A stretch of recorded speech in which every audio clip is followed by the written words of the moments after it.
Alright, lastly, let's go ahead and take a look at what is called the horizontal asymptotes. Now, I'm going to have to do a little bit more information. I'm going to have to show you a little bit here with this. Okay, now, if I wanted to go ahead and take the limit as x approaches infinity of n of x over d of x, there's a little trick that you need to know. If I take the limit, let me use a different color pen here. If I take a look at the limit as x approaches infinity of 1 over x to any positive power n, that is always going to be equal to 0. Because of the fact that this number is going to be getting so big, and 1 divided by a really huge number is actually going to be a very, very, very small number. And so what we're going to say is that the limit is actually going to be equal to 0. So when I go ahead and take a look at this here, what I'm going to do is I'm going to change the form of this original function. I'm going to change the form of this original function, change the form of that original function to actually find out where these horizontal asymptotes are. Watch what happens. Now I'm going to take a look at the largest power of x in both the numerator and the denominator, and notice that's 1. So I'm going to divide everything by x. So notice that, for example, a, I'm going to actually have f of x is going to be equal to, instead of x over x plus 2, I'm going to have x divided by x divided by x divided by x plus 2 divided by x. That's the same thing as 1 over 1 plus 2 over x. All of that is exactly the same function. It's just looking a little bit different. So now then, if I took the limit as x approaches infinity of f of x, what that is then is that's the limit as x approaches infinity of 1 over 1 plus 2 over x. Now, as x goes to infinity, this goes to 0.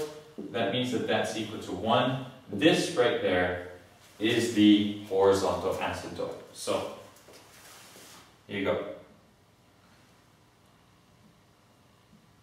Okay, that's going to help me out a lot as well.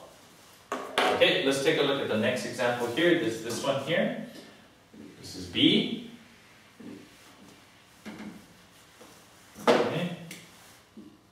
Okay, b is actually going to be 4x.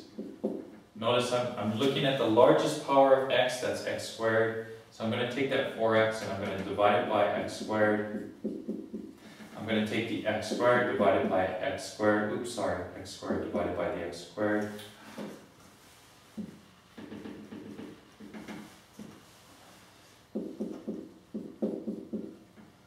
The minus 4x divided by the x squared, and the minus 5 divided by the x squared as well. And notice that what I'm going to come up with is 4 over x divided by, this is 1 minus 4 over x minus 5 divided by x squared.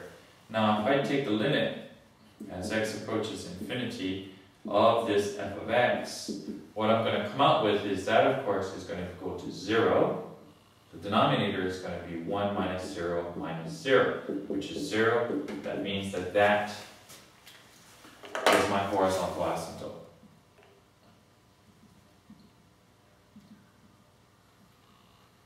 Okay?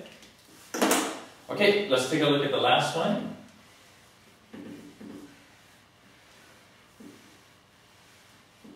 Okay, it says that f of x is equal to 3x squared minus 3x divided by x squared minus x minus 6. So if I compare the largest value of x, the largest power of x in the numerator and denominator, well, it's x squared. So if I divide everything by x squared, let's just go ahead and write it. That's just going to be 3 minus 3 over x divided by, that's just going to be 1 minus 1 over x minus 6 over x squared. So therefore, if I take the limit as x approaches infinity of f of x, this is just going to be 3 minus 0 divided by 1 minus 0 minus 0. And that's just going to be equal to 3, which is where my horizontal asymptote is. So it's going to look something like this. Okay. So once you have this information, notice what's nice is that we know that the graph is actually separated into this section here and that section there. It's also separated this way.